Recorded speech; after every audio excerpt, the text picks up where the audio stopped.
Assalamualaikum warahmatullahi wabarakatuh. Waalaikumsalam warahmatullahi wabarakatuh. Bismillahirrahmanirrahim. Alhamdulillahi rabbil alamin. Wassalatu wassalamu ala ashrafil anbiya'i wal mursalin, Sayyidina wa maulana Muhammadin wa ala alihi wa ashabihil mujahidin at-tahirin, amma ba'du. Saudara-saudara kaum muslimin seiman dan sekeyakinan yang berbahagia, pada suatu hari seketika sedang berkumpul dengan para sahabat, Rasulullah pernah memberikan peringatan.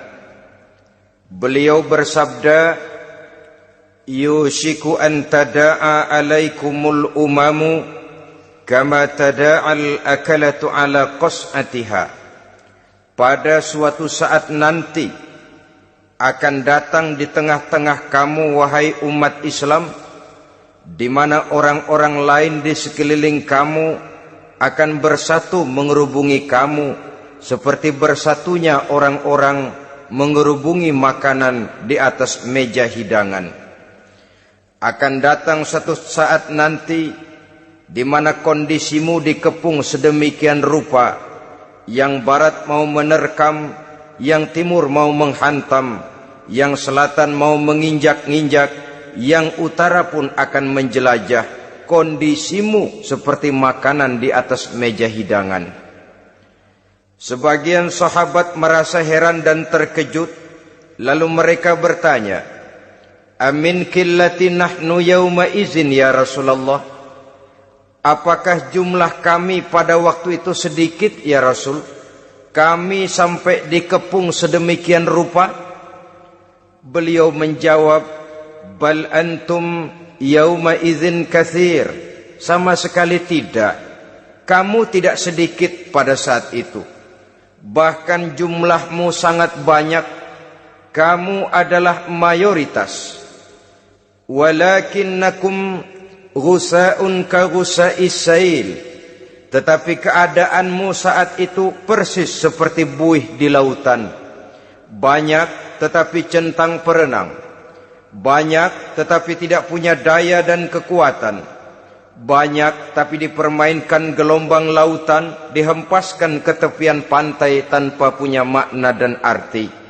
Kondisimu pada saat itu kuantitas yang tanpa kualitas, sehingga orang lain enak saja mengepung kamu. Akidahmu didangkalkan, dibanjiri dengan peradaban dan kebudayaan yang menjauhkan dari agama. Dari segi maksiat dan munkarat seluruhnya mengepung sampai kita melepaskan nilai-nilai Islam kita ini. Dan celakanya, sambung beliau, waliyanzi'anna fi qulubi aduwikumul mahabata minkum. Akan dicabut kehebatanmu di mata musuh-musuhmu, sehingga pada saat seperti itu orang lain memandangmu umat Islam enteng saja, remeh saja, tidak ada apa-apanya. Sudahlah, pokoknya umat Islam sikat saja. Umat Islam enteng, umat Islam kecil, umat Islam tidak ada apa-apanya. Alangkah ironinya, alangkah menyedihkannya, memilukan dan sekaligus memalukan. Umat yang mayoritas ini dipermainkan oleh yang minoritas. Umat yang jumlahnya terbesar, terbanyak, bahkan konon menurut catatan sampai 90%, tapi dipermainkan oleh mereka kelompok-kelompok kecil ini. Waliyakzifanna fi qulubikumul wahn. Pada saat itu di hatimu dicampakkanlah penyakit wahan. Sahabat kemudian bertanya, wa mal wahnu ya Rasulullah? Apakah penyakit wahan itu ya Rasul? Beliau menjawab, hubbud dunya wa karahiyatul maut. Penyakit wahan itu tidak lain hubbud dunya wa karahiyatul maut. Terlalu cinta kepada dunia dan terlalu takut kepada mati. Materialistis dan takut resiko. Dua penyakit inilah yang menyebabkan walaupun umat ini mayoritas, tapi dipermainkan oleh yang minoritas. Walaupun dia golongan terbesar, tapi nasibnya seperti makanan di atas meja makan. Dari segala macam penjuru mau menghantam dia. Saudara-saudara kaum muslimin yang berbahagia, ini merupakan analisa sosial bahwa pada satu saat nanti akan terjadi di tengah-tengah umat di mana kita dihantam dan diserbu dari segala macam penjuru. Akidah didangkalkan, peradaban dan kebudayaan dirusak, makanan dan minuman diracuni, pakaian ditelanjangi dan lain sebagainya, sampai kita melepaskan nilai Islam yang kita cintai ini. Kondisi sosial ini satu saat akan datang kepada kita. Demikian analisa dan peringatan dari Rasulullah sallallahu alaihi wasallam. Marilah sekarang kita melihat, adalah benar bahwa di zaman sekarang kita insya Allah tidak akan mengalami perang Badar sehebat yang pernah dialami oleh Rasul dan para sahabatnya. Tetapi sesungguhnya perang yang kita hadapi di zaman sekarang ini tidak kalah hebatnya dengan perang Badar, tidak kurang dahsyatnya dengan perang Uhud, tidak kurang ngerinya dari perang Khandaq. Hanya saja yang kita hadapi sekarang ini bukan ujung pedang, bukan ujung tombak, bukan ujung panah. Yang kita hadapi sekarang ini adalah perang akidah, perang ideologi, perang mempertahankan keyakinan. Yang kalau kita kalah sekarang, kita memang masih beragama. Tetapi anak kita, cucu kita, generasi yang akan hidup 5, 10, 20, 30 tahun yang akan datang, wallahu a'lam bissawab. Islam, saudara-saudaraku, tidak mungkin hilang dari dunia. Tetapi tidak mustahil Islam gulung tikar dari desa kita. Tidak mustahil Islam gulung tikar dari kampung dan kota kita, jikalau kita tidak menjaganya, jikalau kita tidak memeliharanya, bahkan jikalau kita tidak mewariskannya kepada anak-anak kita, generasi yang akan datang. Marilah kita mengingat sejenak bagaimana Islam di Spanyol yang pernah jaya, pernah mewarnai daratan Eropa, dan yang sekarang hanya sekedar tinggal ceritanya saja. Ini pernah diperingatkan oleh Rasul dalam satu hadis, sayati ala ummati zamanun la yabqal Islam illa ismun wala minal Qur'an illa rasmun. Akan datang satu masa di tengah umatku di mana pada masa itu Islam ada tapi hanya tinggal sekedar namanya saja, dan Quran pun ada tapi cuma sekedar tinggal tulisannya saja. Apabila kita tidak mewariskan ini kepada generasi yang akan datang, maka serbuan-serbuan dari berbagai macam penjuru dari hari ke hari semakin kita rasakan kehebatannya. Tidak mustahil sejarah Spanyol akan terjadi di desa kita, akan terjadi di kampung kita, akan terjadi di kota kita. Orang Spanyol kalau mereka cerita kepada anaknya, mereka akan cerita, "Nak, di sini dulu ada masjid." Kapan, Pak? Dulu bener dah. Banyak orang Islam kalau hari Jumat pada sembahyang, kapan itu, Pak? Dulu sekali. Sekarang cuma sekedar tinggal ceritanya saja. Bukankah sesuatu yang sangat tidak mustahil apabila kita tidak menjaga dan mewariskan Islam ini kepada generasi yang akan datang? Maka serbuan-serbuan akan membawakan hasil yang diinginkan oleh para penyerbu itu tadi. Kita sudah menjadi umat yang mayoritas, tetapi umat yang mayoritas ini menurut Rasul dikepung sedemikian rupa akidahnya didangkalkan, peradaban dan kebudayaannya ditekan sedemikian rupa, kehidupan sosialnya dibuat individualis, kemudian dari segi pergaulan, pakaian, makanan, minuman dan sebagainya diracuni, sampai dia tidak lagi berpegang teguh kepada agamanya. Dan dikala itu hilang kehebatan umat ini di mata musuh-musuhnya. Orang lain memandang kita ringan saja, enteng saja, satu umat yang sudah kehilangan wibawa. Padahal konon kabarnya kita mayoritas, tapi enak saja dikutak-kutik orang lain. Dan dikala itu di hati kita merajalela penyakit wahan. Penyakit wahan itu apa? Pertama, hubbud dunia, terlalu cinta kepada dunia. Terlalu cinta kepada dunia yang menyebabkan kita lupa akan tanggung jawab dan kewajiban, lupa meneruskan dan mewariskan Islam kepada generasi yang akan datang. Kita berlomba hanya untuk mengejar dunia dan seluruh isinya.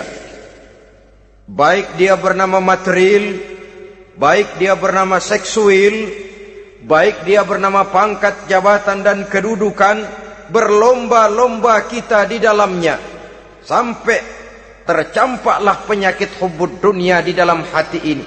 Berurat dan berakar dunia itu, sulit dan berat kita berpisah daripadanya. Akibatnya kemauan untuk berbuat demi dan atas nama agama sangat sulit terwujud di dalam kehidupan ini. Yang kedua, karahiyatul maut, terlalu takut kepada mati. Baik mati ajal, mati dalam artian yang sebenarnya, baik mati usahanya, baik mati karirnya, baik mati pangkat dan jabatannya. Sehingga dengan demikian akibatnya jatuhlah kita menjadi umat yang kehilangan wibawa di mata orang lain. Saudara-saudara kaum muslimin rahimakumullah, saya katakan tadi, perang yang kita hadapi di zaman sekarang adalah perang akidah. Perang menghadapi peradaban dan kebudayaan yang menghancurkan moral daripada anak-anak kita. Perang menghadapi banjirnya maksiat dan munkarat. Yang di tengah-tengah itu, di samping berkewajiban menjaga diri dan keluarga, kita pun juga berkewajiban menjaga anak-anak kita, generasi yang akan datang, mengarahkan dan mendidik mereka sesuai dengan yang dikehendaki oleh Allah Subhanahu wa ta'ala. Oleh sebab itu, pada pertemuan kali ini yang akan saya bicarakan ialah bagaimana idealnya seorang muslim lebih dahulu memberikan pendidikan kepada anak-anaknya. Di tengah satu situasi dan kondisi di mana serbuan datang silih berganti melanda dan menghantam umat Islam, kemana anak-anak kita ini harus kita arahkan? Karena kita orang tua mempunyai tanggung jawab.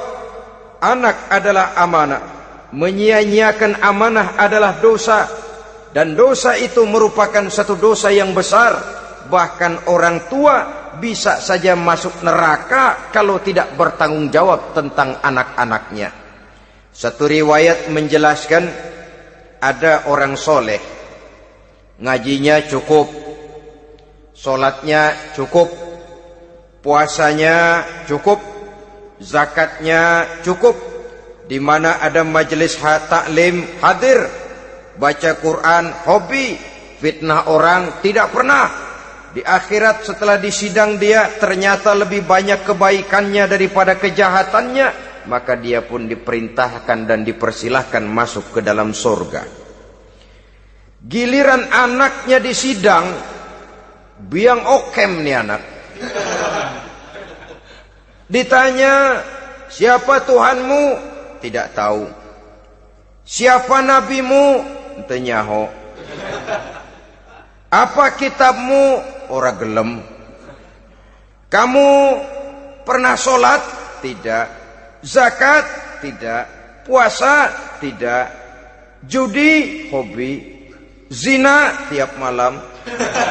Mabuk? Berat. Wah, brengsek kamu. kebaikan tidak ada barang sedikit pun, sementara kesalahan dan dosa berlipat ganda.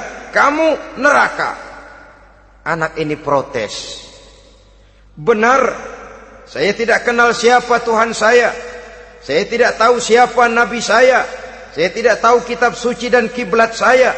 Saya tidak sholat, tidak zakat, tidak puasa. Tiap malam saya judi, saya zina, saya mabuk.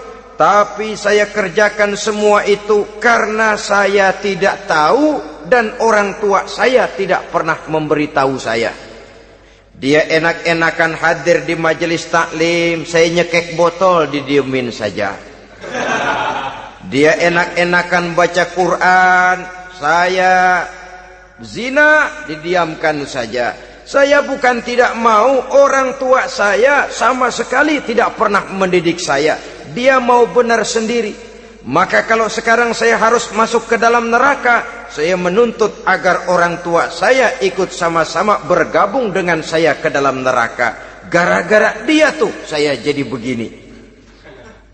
Orang tuamu yang mana? Tuh, yang barusan mau ke surga. Ini orang tua yang sudah mau berangkat ke surga dipanggil. Sebentar dulu, Mas. Ini benar anak kamu? Iya, Pak. Waktu di dunia kamu tidak pernah ajarin dia ngaji? Sampai dia tidak kenal Tuhannya, tidak kenal nabinya, tidak kenal kiblat dan kitab sucinya? Iya, Pak. Dia tidak sholat, kamu diamkan saja. Dia tidak puasa, tidak zakat, kamu bersikap masa bodoh. Bahkan dia judi, dia zina, dia mabuk, kamu pun berdiam diri saja. Iya, Pak. Tahukah kamu bahwa anak ini adalah amanah? Menyia-nyiakan amanah artinya khianat, dan khianat adalah dosa yang sangat besar.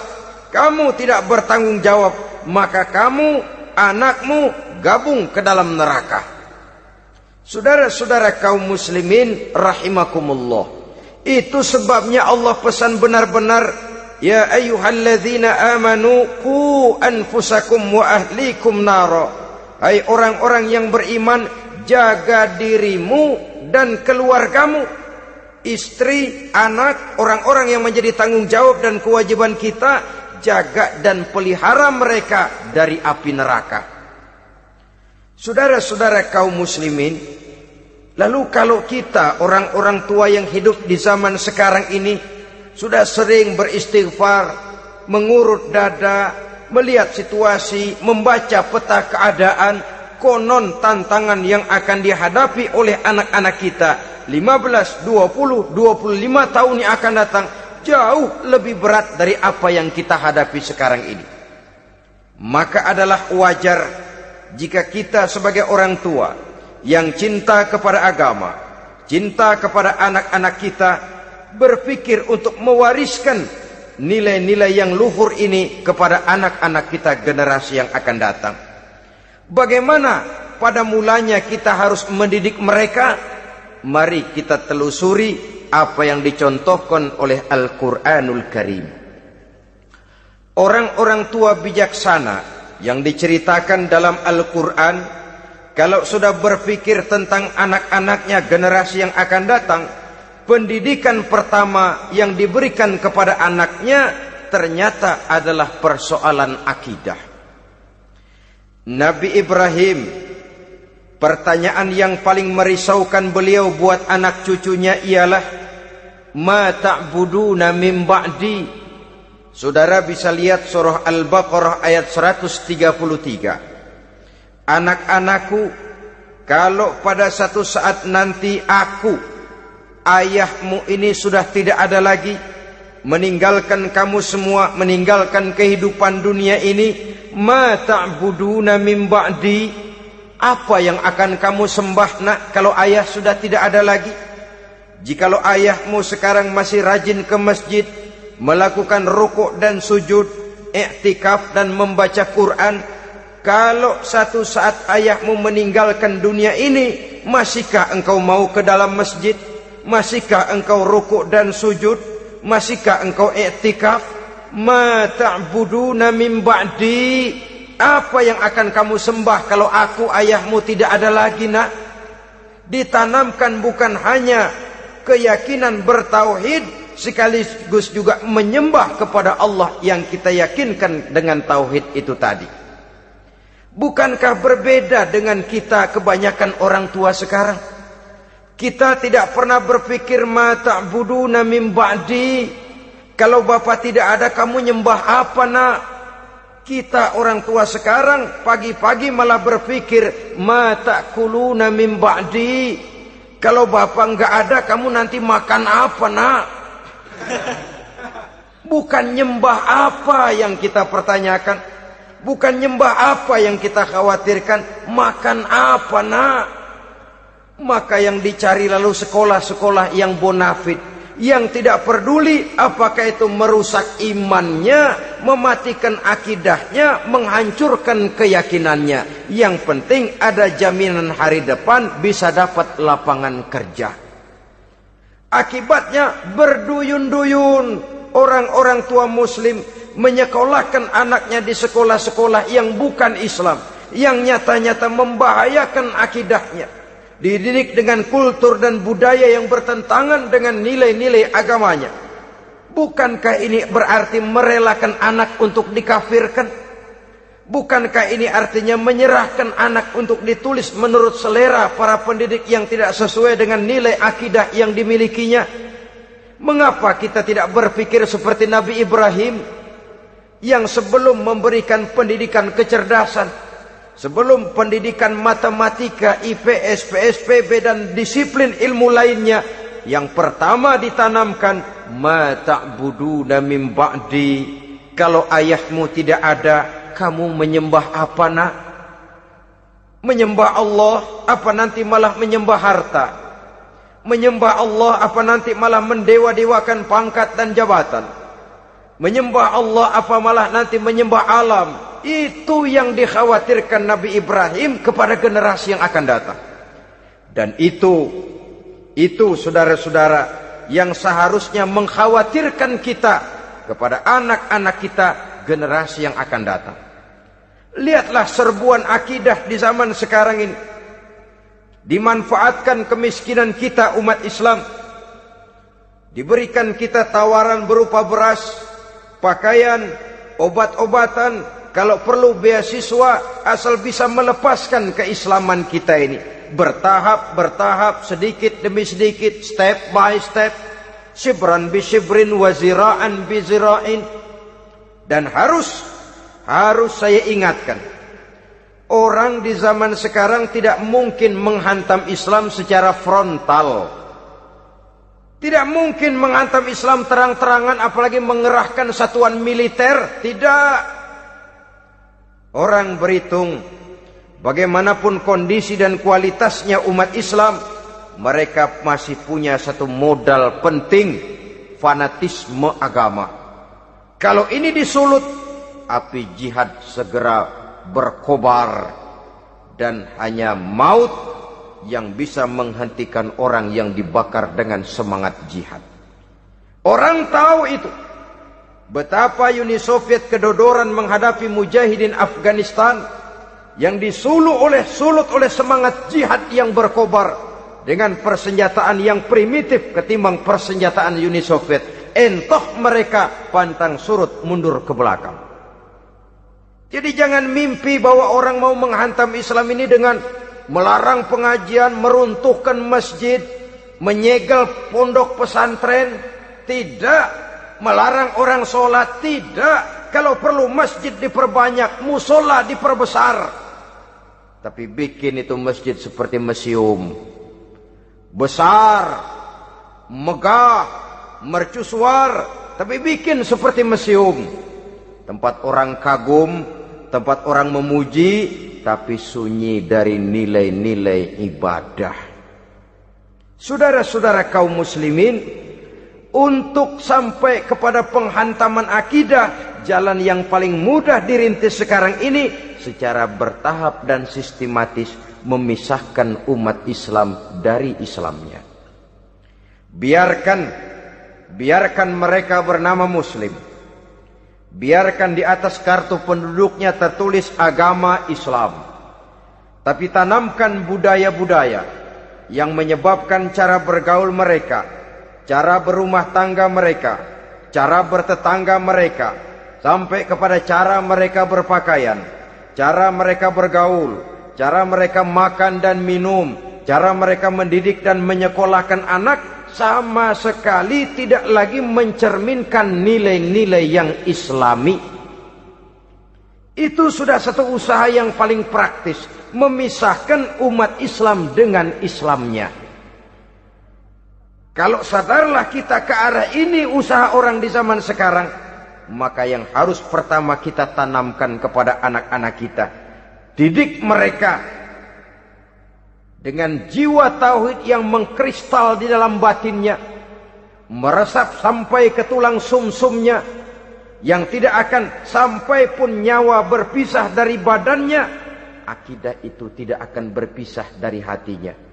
Bahkan dia sanggup dengan tegar berkata, lebih baik saya melarat karena mempertahankan iman daripada hidup mewah dengan menjual akidah.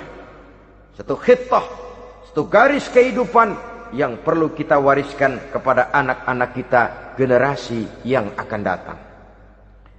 Dahulu ada satu tradisi, saudara-saudara.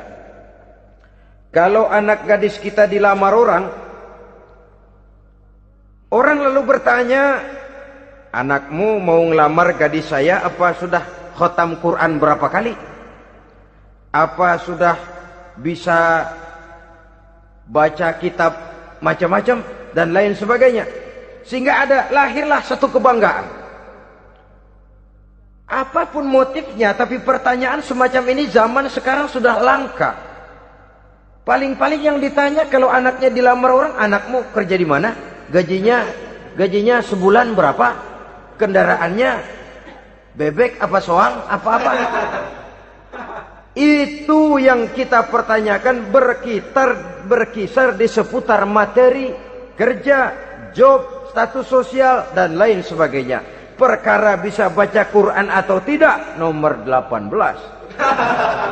Perkara sembahyangnya rajin apa tidak, nomor 36.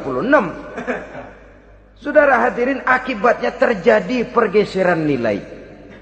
Maka mendidik anak menurut tuntunan Quran adalah seperti yang diberikan contoh oleh Luqmanul Hakim, yang diceritakan dalam surah Luqman mulai ayat 11 dan selanjutnya. Apa pendidikan pertama yang harus kita berikan kepada anak? Pertama, ya bunayya la tusyrik billah. Wahai anakku, jangan sekali-kali engkau menyekutukan Allah. Nak, jaga tauhid, pelihara iman, mantapkan akidah. Ini dasar yang pertama. Belum lagi anak mengenal berbagai macam disiplin ilmu, yang pertama ditanamkan tauhid. Ini yang mendasari kehidupan. Ini yang akan menjadi mewarnai dan menjadi warna dari kepribadian seseorang. Sentuhan jiwa tauhid di dalam diri si anak.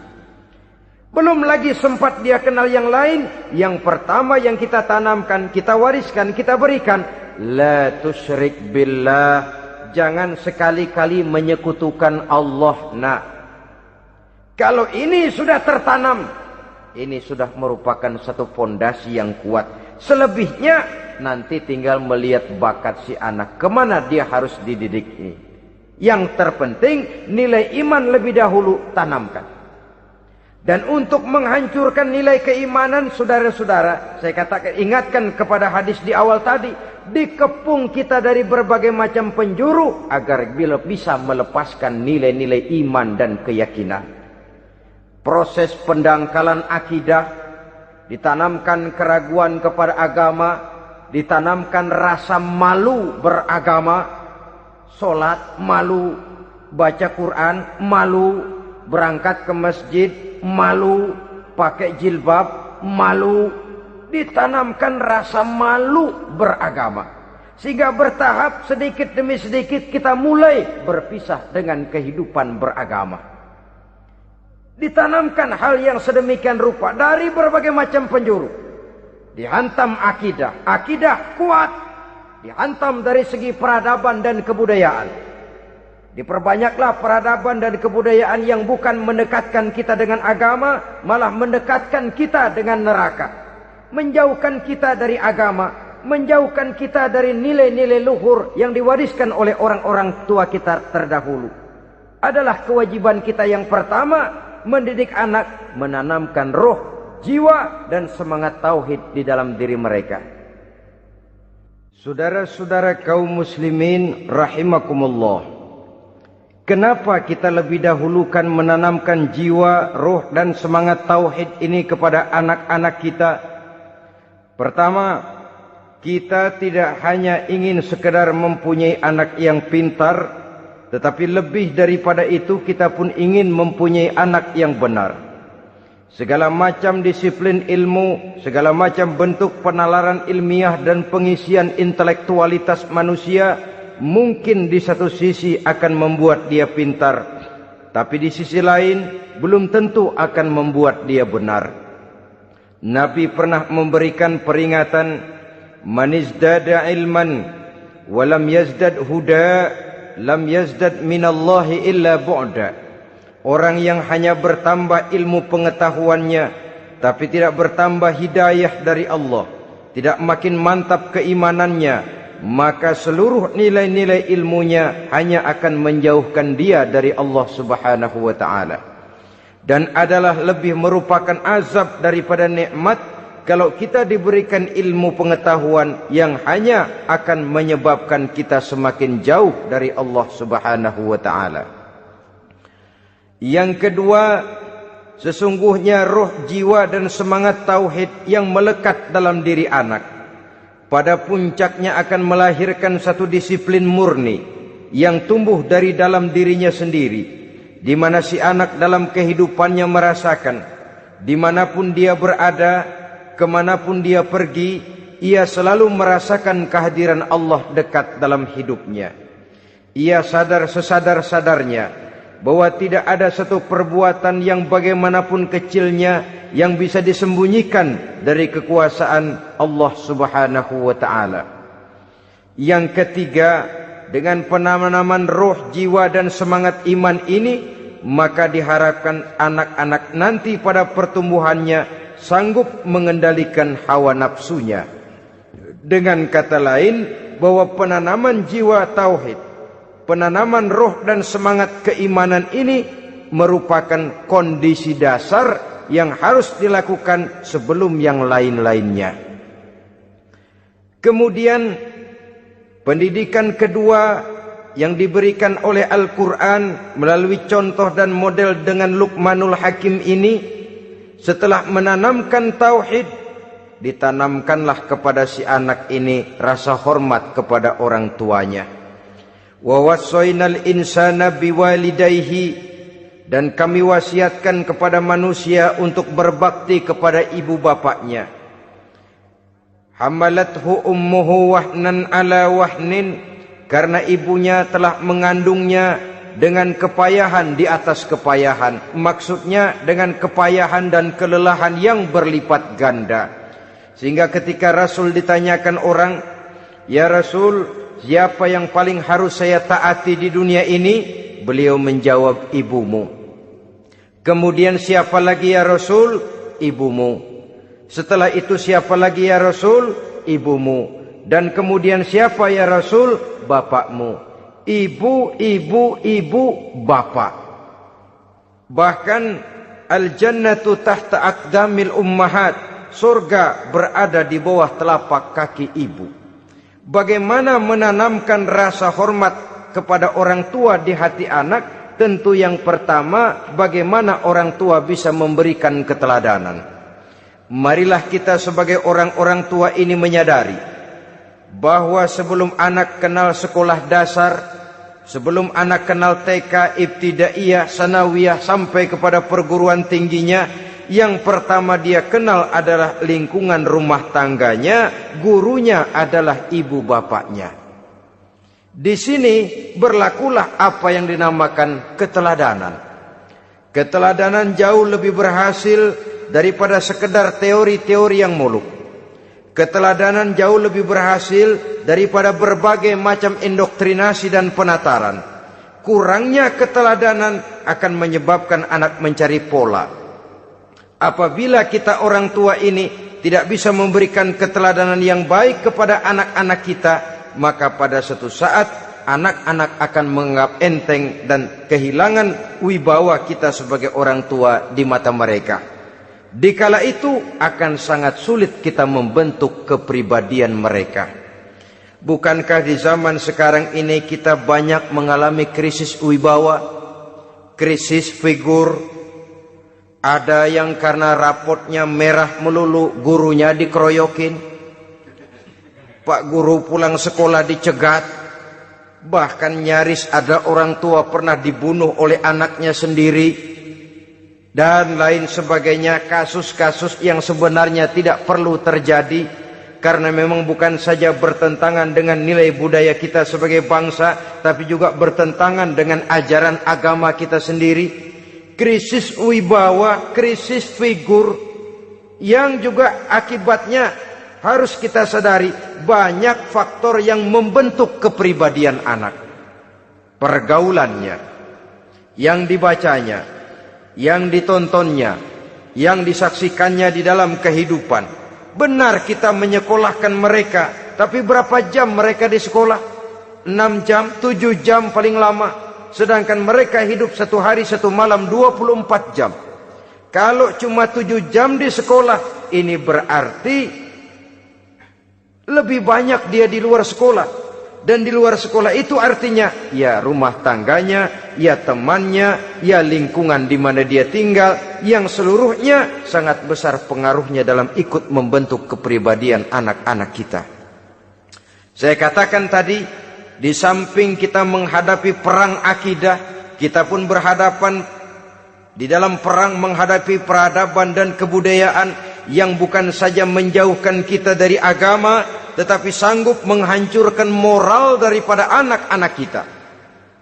Secara pribadi, saudara-saudara, saya iri, saya kagum misalnya dengan kemajuan yang diperoleh oleh negara tetangga kita, Jepang misalnya. Padahal tahun 45 ia pun hancur lebur oleh meledaknya atom di Hiroshima dan Nagasaki. Tapi bagai satu tenaga raksasa kemudian Jepang bangkit menjadi satu negara superpower di Asia. Bahkan gurunya saja Amerika sekarang ini kewalahan menghadapi perang dagang dengan Jepang ini. Dan yang menarik, Jepang bisa maju dan modern dengan tetap menjadi Jepang, tanpa harus kehilangan identitasnya sebagai satu bangsa, tanpa harus kehilangan kepribadiannya sebagai satu bangsa. Sebagai negara yang sedang berkembang, kita sering latah. Kita ingin meniru Barat, tapi bukan teknologinya, westernisasinya yang kita tiru, bukan isinya, kulitnya yang kita ambil. Akibatnya apa? Modernnya belum, orangnya sudah Barat. Bergaulnya sudah cara Barat, berumah tangganya sudah cara Barat, berpakaiannya sudah cara Barat, mendidik anaknya sudah cara Barat. Di mana ketemu orang tua cukup hello daddy. Kulitnya kita ambil, sementara isinya kita campakkan. Ironi dan menyedihkan.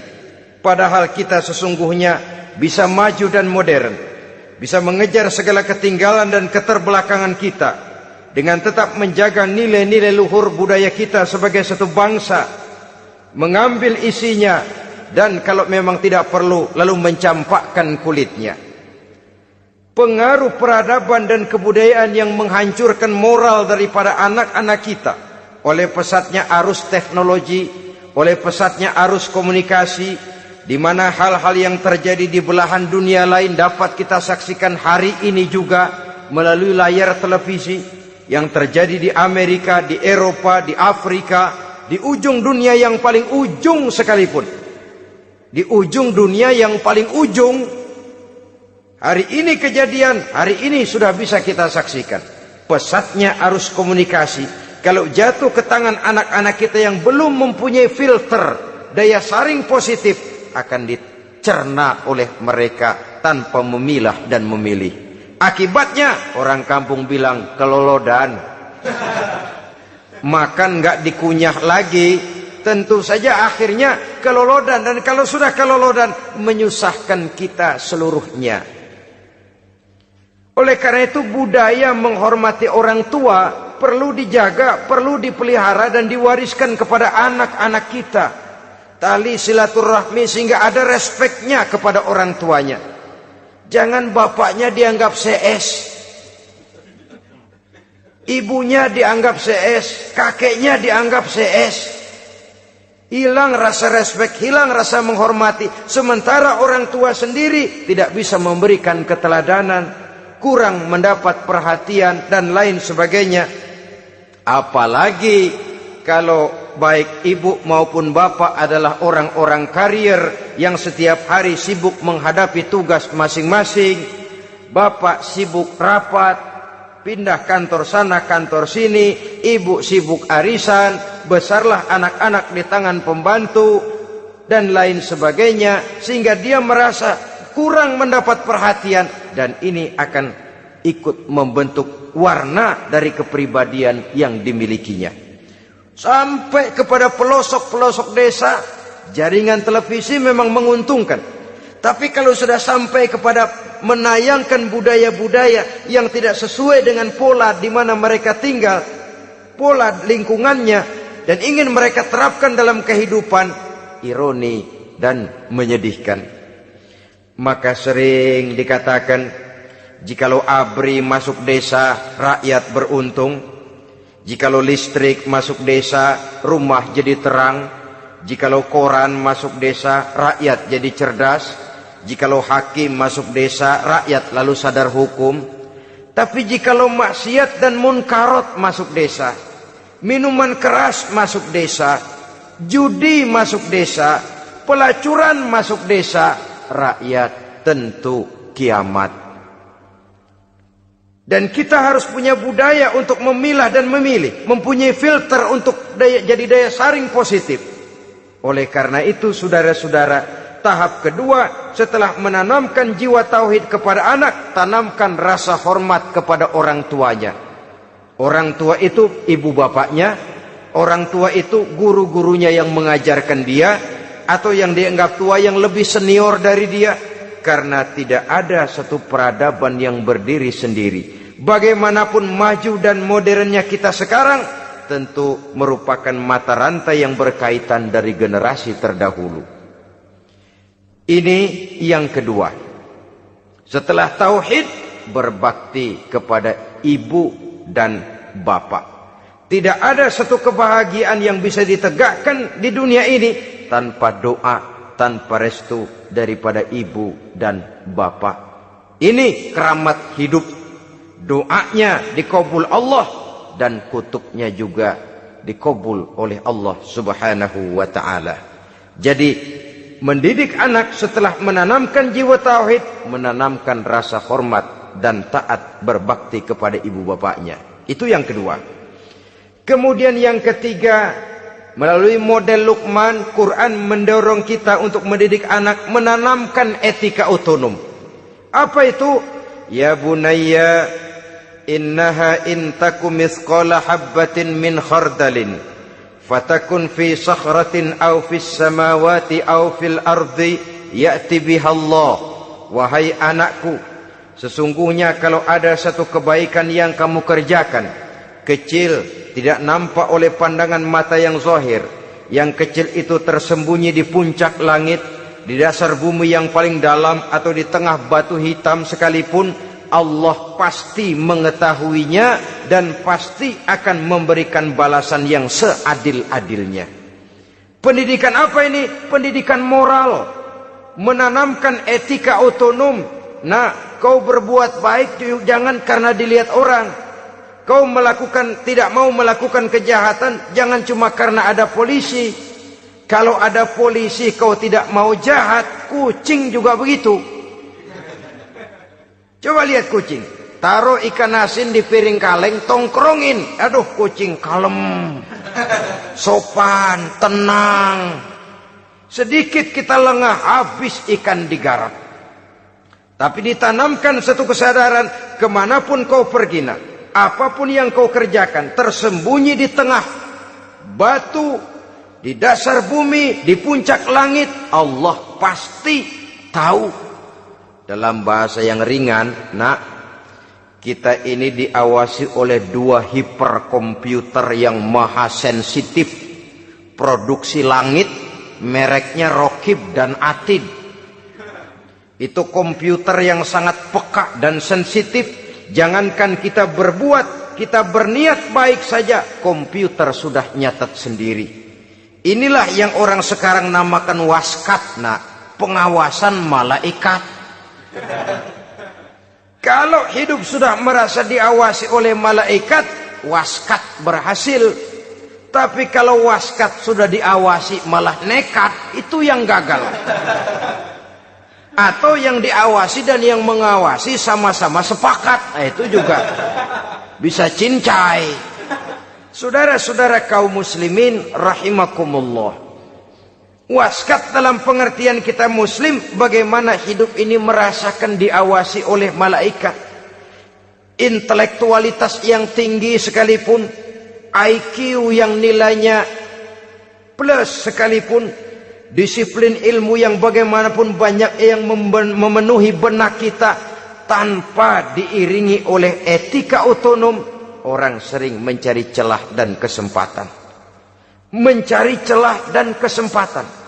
Tapi kalau sudah merasa, kemanapun saya pergi, dimanapun saya berada, kebaikan bagaimanapun sekecilnya saya lakukan, toh Allah pasti akan memberikan balasan. In khairan fa khairun, wa in syarran fa syarrun. Jikalau baik, baik balasan yang kita terima. Jikalau jahat, jahat kejahatan yang kita terima. Kalau sudah ke arah ini kita berpikir, maka sesungguhnya kalau kita berbuat baik kepada orang lain, hakikatnya kita sudah berbuat baik kepada diri kita sendiri. Lalu tidak ada merasa rugi berbuat baik kepada orang. Karena manakala dia melakukan kebaikan kepada orang lain, artinya dia sudah berbuat baik untuk dirinya sendiri. Jadi setelah tauhid, kemudian berbakti kepada ibu bapak, yang ketiga baru pendidikan tentang akhlak, tentang moral. Pola ini yang sering terlupakan oleh kita, bahwa bagi kita itu pendidikan tidak lain upaya mencerdaskan otak anak. Jangan sampai sebab ini kelihatannya pembangunan makin maju, persaingan hidup makin tajam, tensi ekonomi semakin tinggi, sementara jumlah tenaga kerja dengan lapangan kerja yang tersedia jauh dari mencukupi. Jikalau tidak membekali anak dengan pendidikan yang menunjang lapangan pekerjaan, orang tua khawatir, takut sekali anaknya jadi gelandangan. Dikhawatirkannya kehidupan dunia ini, sementara dia lupa kalau anaknya bisa jadi gelandangan di akhirat. Padahal selama-lamanya gelandangan di dunia, paling seumur manusia itu 60 tahun, 70 tahun lah umur orang sekarang. 70 itu sudah luar biasa itu. Tapi kalau harus menggelandang di akhirat, menjadi gelandangan di akhirat, alangkah menyedihkannya. Apakah akan kita korbankan satu kehidupan yang langgeng, abadi, cuma karena tertipu oleh fata morgana dan kamuflase? Kita korbankan yang sedikit, kita korbankan yang besar karena kita memilih yang sedikit. Dalam bahasa Al-Quran memang pernah diceritakan hidup ini hakikatnya perlombaan, saudara-saudara. Perlombaan. Dan di dalam perlombaan itu ada yang menang, ada yang kalah. Al-Quran lalu memberikan peringatan, Alhaakumut takatsur, kamu telah lalai karena berlomba-lomba memperbanyak harta, mempertinggi pangkat dan kedudukan, hatta zurtumul maqabir, sampai kamu akan masuk ke liang kubur baru sadar. Apalagi kalau napas sudah sampai di tenggorokan, persis Fir'aun sudah tenggelam di lautan merah, mau mampus, baru dalam sekaratnya amantu bi Rabbi Musa wa Harun. Kalau begini caranya, saya juga percaya kepada Tuhan Musa dan Harun, percaya kepada Allah. Sudah mau mati, baru amantu bi Rabbi Musa. Kami percaya kepada Tuhan Nabi Musa, kata Fir'aun. Malaikat maut kesel bener, dilelepin terus di laut. Mampus tuh sekalian. Hidup ini memang kita berlomba. Berlomba dengan waktu, berlomba dengan umur, berlomba dengan tenaga, berlomba dengan tetangga. Yang jangankan kita sampai mundur, berhenti saja sejenak, kita akan ditinggalkan oleh yang lain. Tiada kata mundur, bahkan tiada kata berhenti. Sekali kita melangkah, melangkahlah terus. Tapi berlombalah seperti yang dikehendaki Quran. Fastabiqul khairat. Berlomba-lombalah di dalam kebajikan. Jangan berlomba-lomba di dalam kemaksiatan, kemunkaran, kejahatan. Berlombalah dalam urusan kebaikan. Saudara-saudara kaum muslimin rahimakumullah. Tauhid, berbakti kepada ibu bapa, kemudian pendidikan tentang moral. Apabila pendidikan tentang moral sudah tertanam, barulah lihat bakat si anak. Kemana bakatnya? Anak saya kelihatannya dari kecil demennya main bedil-bedilan saja. Abri kali itu. Kirim ke Magelang, masukkan akabri. Tapi dengan syarat 3 itu tadi. Iman sudah tertanam, rasa bakti kepada ibu bapak sudah ada, dan punya nilai moral. Sehingga boleh jadi nanti dia menjadi jenderal yang beriman, yang berbakti kepada ibu bapaknya, dan punya moral yang tinggi. Kan lebih baik rakyat rendah tapi akhlaknya tinggi, daripada pejabat tinggi tapi moralnya rendah. Jauh lebih baik rakyat rendah punya moral tinggi ketimbang pejabat tinggi punya moral rendah.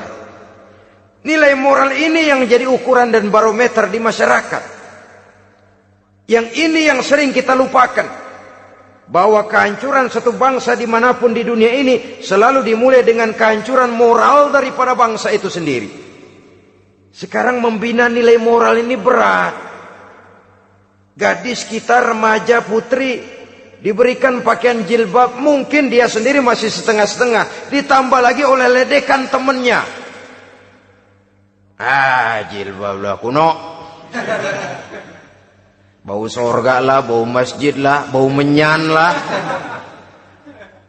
Ditanamkan rasa malu untuk hidup dekat dengan agama. Kalau moral semacam ini sudah tertanam, sedikit demi sedikit kita mulai mengucapkan selamat tinggal kepada agama.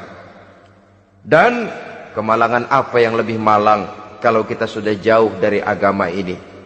Bukankah Islam telah menyelamatkan manusia dari penyakit jahiliyah dan membawanya kepada satu kehidupan yang maju dan modern? Kalau kita tinggalkan Islam ini, bukankah artinya kita akan kembali kepada satu zaman jahiliyah? Hanya saja jahiliyah itu berada di abad modern. Versinya tentu lebih modern. Kalau zaman jahiliyah dulu mabuknya pakai arak, zaman sekarang sudah macam-macam orang bisa mabuk. Kalau zaman jahiliyah dulu anak perempuan dikubur hidup-hidup, zaman sekarang kadang-kadang belum sempat lahir ke dunia, malah sudah dibunuh lebih dahulu. Versinya saja yang berbeda. Kalau di zaman jahiliyah dahulu manusia menyembah batu yang bernama Latta, Uzza, Manat dan Hubal. Di zaman jahiliyah modern sekarang ini, orang sering menyembah kepala bagiannya, sering menyembah atasannya, sering menyembah komputer, sering menyembah teknologi modern yang lebih diyakininya daripada Allah sebagai keyakinan sentral di dalam hidupnya. Saudara-saudara kaum muslimin rahimakumullah. Jadi yang ketiga, nilai moral yang ditanamkan kepada anak-anak kita supaya dia bisa menghadapi tantangan-tantangan hidup yang semakin berat ini dengan tetap berpegang teguh kepada nilai-nilai moral yang diwarnai oleh jiwa keimanannya yang bersumber dari ajaran agamanya. 3. Kemudian yang keempat, barulah tatanan kehidupan sehari-hari. Apa kata Luqman? Ya bunayya aqimis shalah. Setelah bertauhid, berbakti kepada ibu bapa, punya nilai moral. Ya bunayya aqimis shalah. Nak, dirikan solat. Rumah tangga muslim. Anak berumur 7 tahun sudah berani meninggalkan solat. Kata Nabi, pukul. Bukan untuk menyakiti, untuk mendidik. Karena sayang kepada anak. Saudara-saudara, kita khawatir betul kepada anak. Kalau dia pulang dari sekolah, buru-buru kita sebagai orang tua bertanya, sudah makan nak? Sudah istirahat nak? Tapi jarang kita sebagai orang tua melontarkan, sudah sholat nak? Bahkan kita bisa memberikan sugesti kepada anak. Nah, kalau kau naik kelas 1 sampai naik ke kelas 2, bapak beliin sepeda. Tamat SD nak, motor. Tamat SMP nak, ke Bali kita. Tamat SMA nak, Singapura. Saudara-saudara, tapi kalau untuk urusan sholat misalnya, kita tidak pernah memberikan sugesti kepada anak-anak kita. Nah, kalau kau hafal Fatihah lengkap dengan artinya, bapak beliin sepatu. Nah, kalau kau bisa sholat dengan baik, cukup syarat rukunnya, bapak beliin sepeda. Ada rangsangan, ada sugesti yang membuat anak lebih tergerak untuk hidup dalam suasana keagamaan. Ya bunayya aqimis sholah, nak dirikan sholat. Sebab ini sandaran vertikal yang paling langsung antara manusia dengan Tuhannya. Menyadari bahwa sepanjang yang bisa dilakukan oleh manusia hanyalah berusaha dan berusaha, dan kepastian sepenuhnya ada di tangan Allah. Dengan sholat kepribadianmu diperteguh. Dengan sholat sandaran vertikalmu kepada Allah diperkuat.